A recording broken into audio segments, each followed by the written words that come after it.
Hello दोस्तों, मैं हूं अदिति शुक्ला और आपका स्वागत है आरसीपी कंप्यूटर लर्निंग चैनल पर, जहां हम एक्सेल को स्टेप बाय स्टेप सीख रहे हैं। तो आज की वीडियो में हम सीखने जा रहे हैं एक्सेल के एक ऐसे फीचर्स को या एक ऐसे टूल्स को जो आपके डेटा को बहुत ही ज्यादा नया लुक और बहुत ही अच्छा एक प्रोफेशनल लुक देने का काम करता है। जी हाँ, हम बात कर रहे हैं फॉर्मेट एज टेबल की। इस टूल की मदद से आप अपने डेटा का प्रेजेंटेशन बहुत अच्छे से कर सकते हैं। इसको आप एक प्री डिफाइंड फॉर्मेटिंग बोलते हैं। तो चलिए बिना देरी किए शुरू करते हैं एक्सेल सीखने की इस शानदार यात्रा को। तो दोस्तों, format as a table Excel का वो शानदार टूल है जिससे आप अपने रॉ डेटा को, ये जो डेटा में आपको फॉर्मेट करना नहीं आता है, उसको एक आप टेबल के फॉर्मेट में बदल सकते हैं, जिसके बाद आपका डेटा बहुत ही इजी और बहुत ही शॉर्ट हो जाता है, जिसमें आपके पास जितने भी कॉलम है उसके अकॉर्डिंग आप कलरिंग दे सकते हैं, फिल्टर दे सकते हैं और भी बहुत सारे चीजें हैं फॉर्मेट एज अ टेबल में जिसका अप्लाई आप डेटा में करते हैं। तो आपका डेटा ही बहुत ही ज्यादा प्रेजेंटेबल लगता है और आपका काम और स्मार्ट हो जाता है एक्सेल में। तो चलिए देखते हैं कि फॉर्मेट एज अ टेबल दिया कैसे जाता है और ये होता कहाँ है। तो आप होम टैब में आएंगे तो होम टैब में स्टाइल ग्रुप में आपको मिल जाएगा फॉर्मेट एज अ टेबल। तो इसको देने से पहले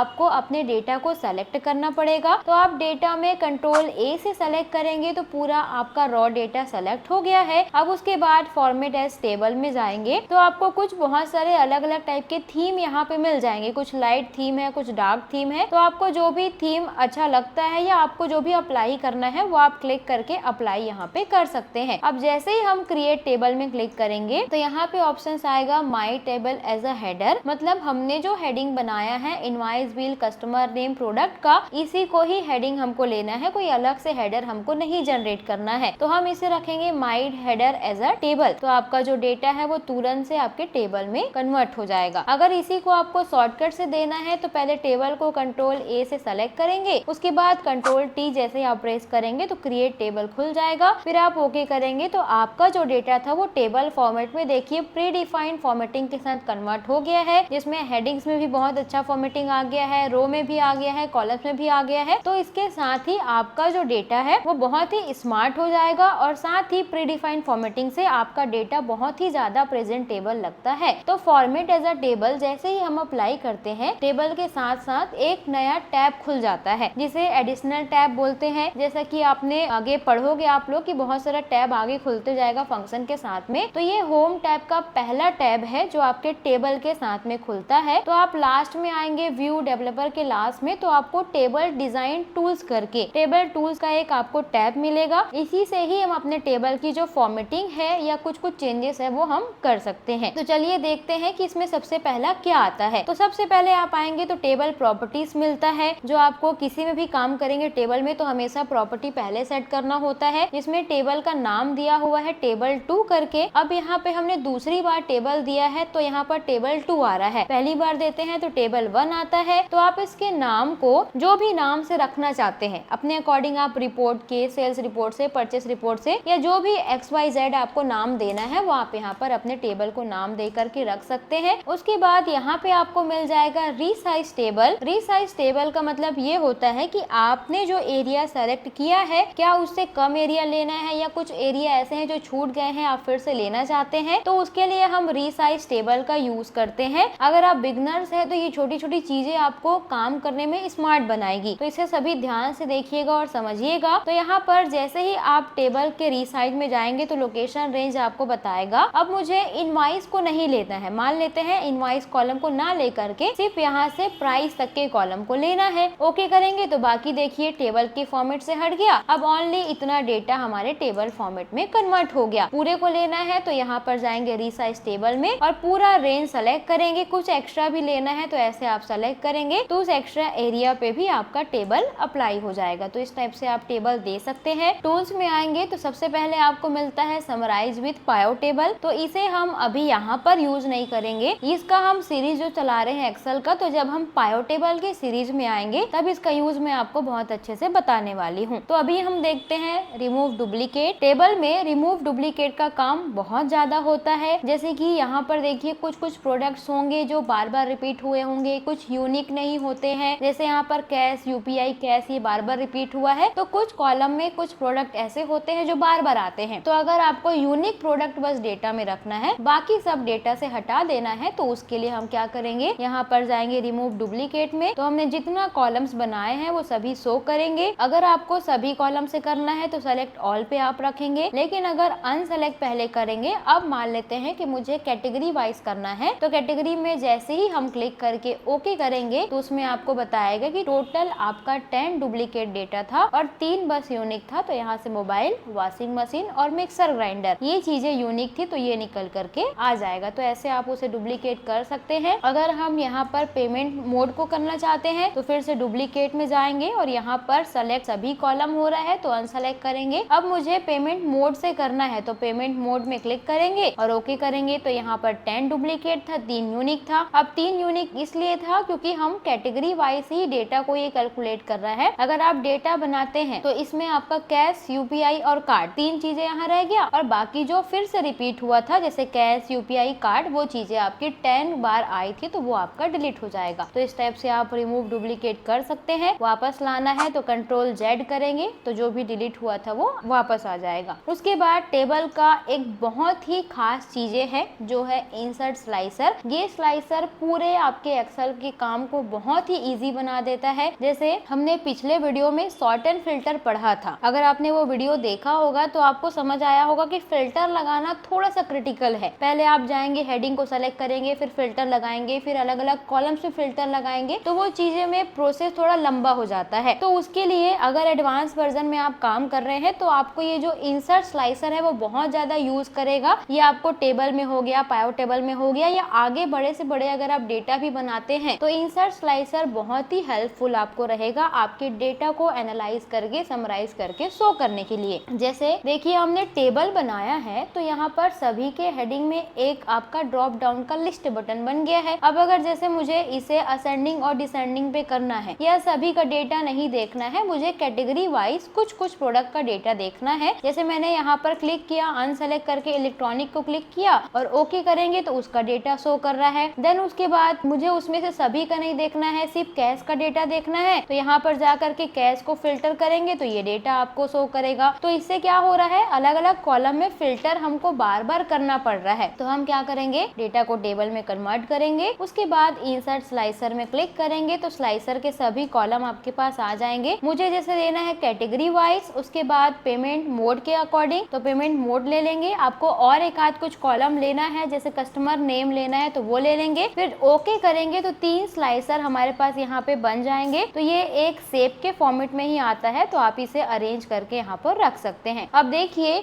जैसे मैंने क्लिक किया इलेक्ट्रॉनिक्स में तो मेरा डेटा फिल्टर हो गया नेम वाला, जिसमें आलोक पांडे, अमित, ये सभी जो है मेरे कस्टमर है। किसके कस्टमर है, इलेक्ट्रॉनिक्स के। और इन्होंने कैसा पेमेंट किया है, तो कैश में भी किया है, कार्ड में भी किया है, यूपीआई में भी किया है। अब अगर मैं कैश में क्लिक करूंगी तो कैश में एक ही है, रवि कुमार, जिन्होंने पेमेंट किया है। अगर मैं यूपीआई पे क्लिक करूंगी तो यूपीआई पे एक है, रजत दुबे, जिन्होंने पेमेंट किया है। कार्ड में जाएंगे तो कार्ड में 3 है, आलोक, अमित, सुमन, ये तीनों ने कार्ड पेमेंट किया हुआ है। तो अभी हम देख पा रहे हैं इलेक्ट्रॉनिक का। उसके बाद अगर हम किचन में क्लिक करेंगे तो किचन में एक है, मीना कुमारी, जिन्होंने कार्ड पेमेंट किया है। फिर कैश में क्लिक करेंगे तो कैश में रितु भी है। यूपीआई करेंगे तो यूपीआई में नीरज है। अब अगर आपको पेमेंट मोड को फिल्टर नहीं करना है तो यहाँ से आप क्लियर फिल्टर करेंगे तो हट जाएगा। अब देखिए किचन के कैटेगरी में यहाँ पे कविता है, मीना है, नीरज है, रितु है, तो ये सभी ने सामान परचेस किया हुआ है, किचन का सामान है, जिसका प्रोडक्ट आप देख सकते हैं, मिक्सर ग्राइंडर है, टो स्टोर है, आयरन है, तो ये सब उन्होंने लिया हुआ है। उसके बाद अगर हम होम अप्लायंसेस में क्लिक करेंगे तो उसमें कितने प्रोडक्ट, कितने कस्टमर नेम है वो मिल जाएगा, किस किस टाइप से पेमेंट हुआ है। तो इसमें ज्यादातर आपका यूपीआई कैश पेमेंट ही हुआ है तो वो डेटा आप यहाँ से देख सकते हैं। तो स्लाइसर से एक ये हो जाता है कि आप एक ही फिल्टर करते हैं, बाकी पूरा डिटेल आपको ऑटोमेटिक मिल जाता है। तो जब हम स्लाइसर लेते हैं तो स्लाइसर के साथ भी हमारे पास एक स्लाइसर का टैब खुलता है जिससे आप जाकर के चेंज कर सकते हैं। तो इसमें पहला नेम है आपका कस्टमर नेम, जिसको आप चेंज कर सकते हैं। कलर्स वगैरह चेंज करना है तो यहाँ से कलर चेंज कर सकते हैं। इसे कॉलम में डिवाइड करना है, जैसे अभी सभी का कंटिन्यू ऐसे स्क्रोलिंग करना पड़ रहा है, हम चाहते हैं कि सभी सामने सामने दिख जाए तो यहाँ से आप साइज बड़ा कर सकते हैं। उसके बाद अभी 1 कॉलम पे है, 2 कॉलम, 3 कॉलम ऐसे डिवाइड करेंगे तो डेटा ऐसे कॉलम्स में आपके कन्वर्ट हो जाएंगे। उसके बाद किस कॉलम के बीच का विड्थ और हाइट कैसा रखना है वो आप अरेंज करेंगे तो सेट सेट हो जाएगा। फिर यहाँ से आप अपने स्लाइसर के साइज को भी छोटा बड़ा करके यहाँ से रख सकते हैं। इसे भी आपको 3 कॉलम में डिवाइड करना है अलग अलग। तो क्लिक करके हम यहाँ पर 3 कॉलम देंगे तो 3 कॉलम उसके बन जाएंगे। तो आप 3 कॉलम्स इसे दे सकते हैं। इसका विड्थ बड़ा रखना है, हाइट कम रखना है, तो ये विड्थ और हाइट हम यहाँ से सेट करके रख सकते हैं। उसके बाद अगर आपको जैसे ये वाला है इसे भी 3 कॉलम करने हैं तो 1 2 3 आप जितने कॉलम करना चाहें उतना कर सकते हैं। तीनों का कलर कॉम्बिनेशन आप चेंज कर सकते हैं। इसे यहाँ पे हम फिट किए हुए हैं। उसके बाद इसे भी यहाँ लाएंगे तो ये ऊपर आ रहा है। अब ये मुझे बैक में रखना है तो उसके लिए हम सेंड टू बैक करेंगे तो पीछे चला जाएगा और ब्रिंग टू फ्रंट करेंगे तो ऊपर आ जाएगा। तो आप अपना स्लाइसर लेने के बाद जो भी कस्टमाइजेशन उसमें करना है आप कर सकते हैं। क्योंकि स्लाइसर एक शेप में आता है तो अपने अकॉर्डिंग आपको जो भी उसका कलर रखना है, जो भी कॉलम जितने रखने हैं वो रख के आप ऐसे क्लिक करते जाएंगे तो फिल्टर आपका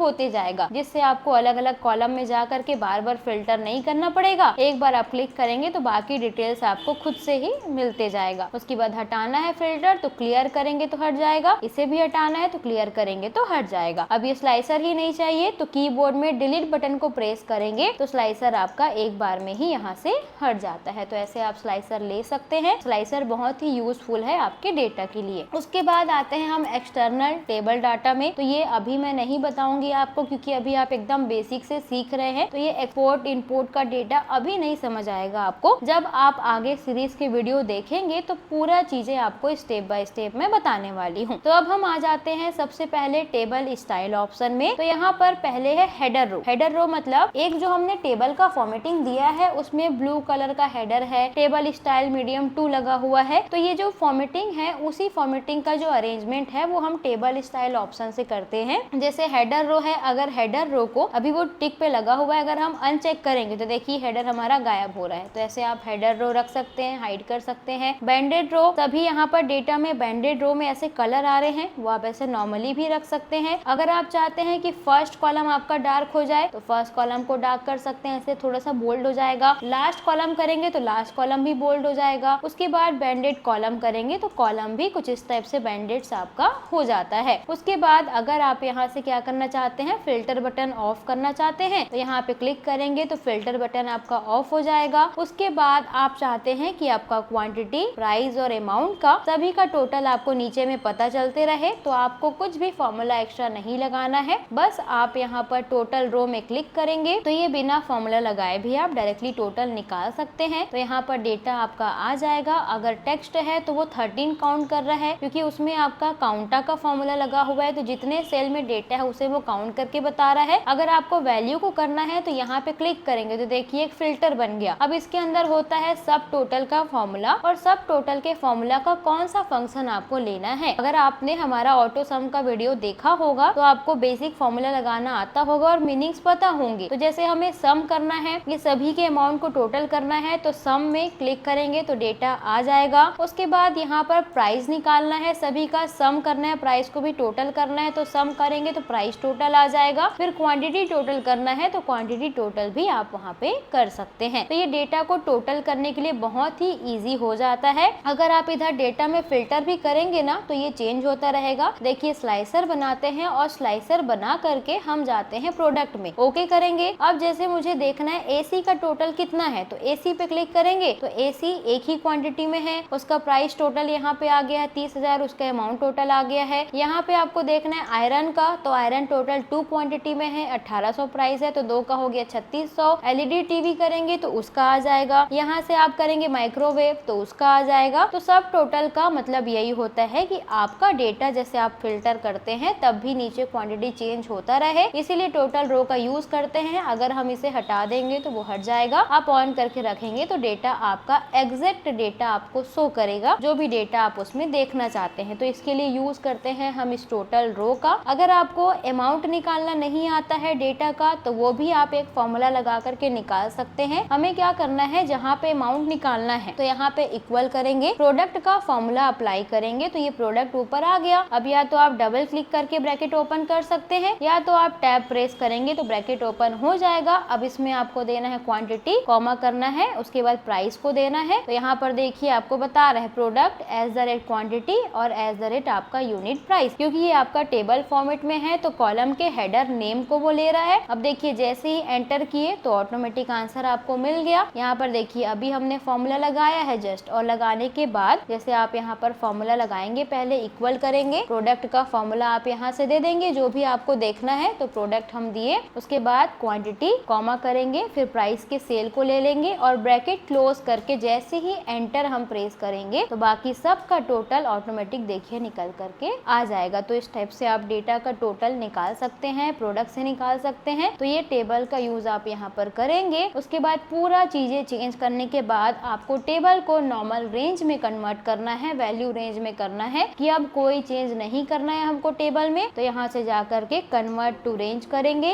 यस करेंगे तो आपका डेटा देखिए नॉर्मल रेंज में आ गया। अब जहाँ पर आपको प्राइस और हेडिंग बता रहा था वहाँ पर आपको सीट 2 और आपका सीट 2 मतलब जो हमारे सीट का नाम है वो वहाँ पर लोकेशन रेंज में बता रहा है। अब अगर आप टेबल में नहीं है और टेबल से हटके अगर आप फॉर्मूला देते हैं, जैसे इक्वल किया हमने, उसके बाद प्रोडक्ट का फॉर्मूला अप्लाई करेंगे तो यहाँ से क्वांटिटी कॉमा प्राइस, तो अब देखिए क्या बता रहा है E2 से F2 और ब्रैकेट क्लोज करने के बाद एंटर करने के बाद आप जब तक उसको ड्रैग नहीं करेंगे तब तक आंसर सही आपको नहीं मिलेगा। तो इस टाइप से टेबल देने का मतलब यही है कि आप अपने डेटा को एक तो प्रीडिफाइंड फॉर्मेटिंग दे सकते हैं, दूसरा फॉर्मूला लगाना बहुत इजी हो जाता है और तीसरा फिल्टर करना बहुत इजी हो जाता है। तो अगर आप एक्सेल को सीख रहे हैं पूरा बेसिक से एडवांस तो आप एक्सेल में टेबल को जरूर सीखिए। और अगर आपने हमारा पिछला वीडियो नहीं देखा है कंडीशनल फॉर्मेटिंग का या ऑटो सम का तो इस वीडियो के डिस्क्रिप्शन में आपको लिंक मिल जाएगा, आप वहां से जाकर के देख सकते हैं। तो चलिए अब तो हमने फॉर्मेट एज टेबल देख लिया और समझ लिया। अब हम एक छोटा सा और टूल्स है जिसको इसी वीडियो में समझ लेते हैं, जो है हमारा सेल स्टाइल। सेल स्टाइल का भी यूज एक तो प्री डिफाइंड फॉर्मेटिंग के लिए ही करते हैं। जैसे अगर ये इनवॉइस नंबर है, अब इसमें आप यहाँ से जा करके फॉर्मेट करेंगे, फिर वही फॉर्मेट आपको दूसरे में अप्लाई करना है तो या तो आप फॉर्मेट पेंटर अप्लाई करेंगे या पूरे को सेलेक्ट करके फॉर्मेटिंग अप्लाई करेंगे। तो ये सब चीजें अगर आपको नहीं करना है तो आप क्या करेंगे, सीधा आप आ जाइए सेल स्टाइल में, जहाँ पर आपको पहले तो मिल जाएगा कस्टम। तो कस्टम पूरा नॉर्मल है, उसके बाद यहाँ से गुड, बैड, नेचुरल इस टाइप का भी फॉर्मेटिंग आप दे सकते हैं। जैसे जिसका क्वांटिटी अच्छा है, जैसे ये 2 क्वांटिटी पे है तो ये अच्छा है तो इसे हम लगा देंगे यहाँ से गुड में। उसके बाद कुछ चीजें नेचुरली है, जैसे किसी का प्राइस ठीक ठाक लग रहा है, नॉर्मल लग रहा है, एवरेज में है तो उसे हम लगा देंगे नेचुरल में। किसी का क्वांटिटी या प्राइस बहुत ही ज्यादा खराब है तो उसे हम यहाँ पर लगा देंगे बैड में। तो इस टाइप का प्री डिफाइंड फॉर्मेटिंग है। उसके बाद आपको थीम्स के अकॉर्डिंग देना है, डाटा मॉड्यूल्स के अकॉर्डिंग देना है। तो बहुत सारे अलग अलग टाइप से यहाँ पर थीम डिजाइन दिए हुए हैं, थीम भी दिया हुआ है। यहाँ से थीम बेस्ड आप स्टाइल अपना ले सकते हैं, जो भी थीम स्टाइल आपको लेना है। ये सब स्टाइल आप आगे जब पेज लेआउट पढ़ेंगे तो यहाँ पर थीम से सेट होते हैं, तो उसमें आपको समझ आ जाएगा कि कैसे सेट किया जाता है। जैसे अभी इसमें हमें एक थीम देना है तो यहाँ पे सेलेक्ट किए, कोई सा भी एक थीम आप यहाँ से सेट करेंगे और अप्लाई कर देंगे तो वो थीम आ जाएगा। तो उस थीम का फॉन्ट है कैडबरी, बोल्ड लगा हुआ है, कलर उसका व्हाइट है, तो आप यहाँ से जाकर के चेंज कर सकते हैं। फिर आपको खुद से ही थीम क्रिएट करना है तो यहाँ पर जाएंगे, कोई भी एक थीम को आप राइट क्लिक करके मॉडिफाई कर सकते हैं, अपने अकॉर्डिंग चेंज कर सकते हैं, या खुद से आपको बनाना है तो यहाँ पर जाएंगे और यहाँ पर आपको मिल जाएगा न्यू स्टाइल। तो आप यहाँ पर नाम दे सकते हैं, जो भी आपको नाम देना है। चलिए मैं RCP के नाम से बना के बताती हूँ। उसके बाद फॉर्मेट में जाएंगे तो यहाँ पर पहले आपको आना है अलाइनमेंट में कि अलाइनमेंट क्या होगा, तो हमें सेंटर रखना है। फंट में आएंगे तो फंट्स आपको जो भी यहाँ पर रखने हैं वो फंट आप यहाँ से देख सकते हैं कि कौन सा फंट आप उसमें अप्लाई करने वाले हैं। तो सबसे ज्यादा प्रोफेशनल फंट्स की अगर हम बात करें जो मैंने अभी तक आपको बताया है, या आपको भी अगर वो सही लगता है तो वो फंट है हमारा टाइम्स न्यू रोमन, तो वो अप्लाई कर सकते हैं। उसके बाद यहाँ से बोल्ड रखना है तो बोल्ड रखेंगे। अंडरलाइन अगर आपको देना है सिंगल डबल अंडरलाइन तो वो सेट करेंगे, उसका कलर हम एक सेट कर लेंगे। उसके बाद यहाँ से आपका जो भी साइज होने वाला है फंट का वो सेट करेंगे। देन बॉर्डर में जाएंगे और एक बॉर्डर अप्लाई करेंगे, कोई भी एक सिंपल सा कलर सेट करेंगे, बॉर्डर का विड्थ सेट करेंगे। देन फील कलर में आकर के लास्ट में हम अपना जो सेल है उसे फिल आउट करेंगे। तो अपने अकॉर्डिंग आप कलर्स वगैरह देख सकते हैं, जो भी कलर आपको उसमें देना है, थीम बेस्ड देना है, पैटर्न्स वगैरह कुछ बनाना है तो पैटर्न भी यहाँ से बनाएंगे। फिर ओके करेंगे तो ओके करते ही RCP के नाम का एक यहाँ पर आप देख सकते हैं स्टाइल बन गया है। अब उसे हेडिंग में अप्लाई करना है तो सेलेक्ट करेंगे और सेलेक्ट करने के बाद यहाँ से RCP थीम अप्लाई करेंगे तो वही थीम यहाँ पर अप्लाई हो करके आपको मिल जाएगा। अब इसको और कुछ आपको मॉडिफाई अगर करना है तो आप क्या करेंगे, स्टाइल में जाएंगे और यहाँ से राइट क्लिक करेंगे। उसके बाद मॉडिफाई में जा करके फॉर्मेट में जा करके जो भी आपको चेंज करना है। जैसे कलर पसंद नहीं आ रहा है आपको तो वो चेंज कर सकते हैं, वहाँ पर जा करके बॉर्डर चेंज कर सकते हैं, फंट वगैरह चेंज कर सकते हैं, साइज कम करके आप अपने अकॉर्डिंग उसको एडजस्ट करके वहाँ से रख सकते हैं। तो इस टाइप से आप स्टाइल का यूज करेंगे, जिसको यूज करने से आपका डेटा बहुत ही अच्छे से प्रेजेंटेशन होना स्टार्ट हो जाता है, जिसको आप एक अच्छे से थीम में क्रिएट करके रख सकते हैं। तो आज के वीडियो में एक्सेल के हमने बहुत ही दो जबरदस्त फीचर को सीखा है, जो फॉर्मेट एज टेबल है जिसमें आपका डेटा बहुत ही ज्यादा प्रेजेंटेबल बन जाता है। दूसरा आपका सेल स्टाइल है, तो अगर आपको फॉर्मेटिंग बार बार नहीं करना है तो आप सेल स्टाइल का यूज करके कर सकते हैं। तो अगर आपको हमारा वीडियो पसंद आ रहा है तो आप इसे लाइक करें, चैनल को सब्सक्राइब करें और उनके साथ शेयर करें जो एक्सेल सीख के जॉब पाना चाहते हैं। और अगर आप एक्सेल को बहुत ही शॉर्ट में सीखना चाहते हैं तो हमारे चैनल पे 30 डेज एक्सेल शॉर्ट चैलेंज का एक सीरीज चल रहा है, जिससे आप एक मिनट के अंदर में एक्सेल को थोड़ा थोड़ा बेसिक से आप उसे सीख सकते हैं। तो अगले वीडियो में हम सीखने वाले हैं जो भी हमारा सेल फॉर्मेट है उसे। तो हमारे वीडियो को आप लाइक जरूर करें और कमेंट करके बताइए कि आप एक्सेल का यूज किस काम के लिए करते हैं, ताकि हम उसके लिए एक स्पेशल वीडियो आपको बना करके दे सके। मिलते हैं अगले वीडियो में, तब तक के लिए हैप्पी लर्निंग।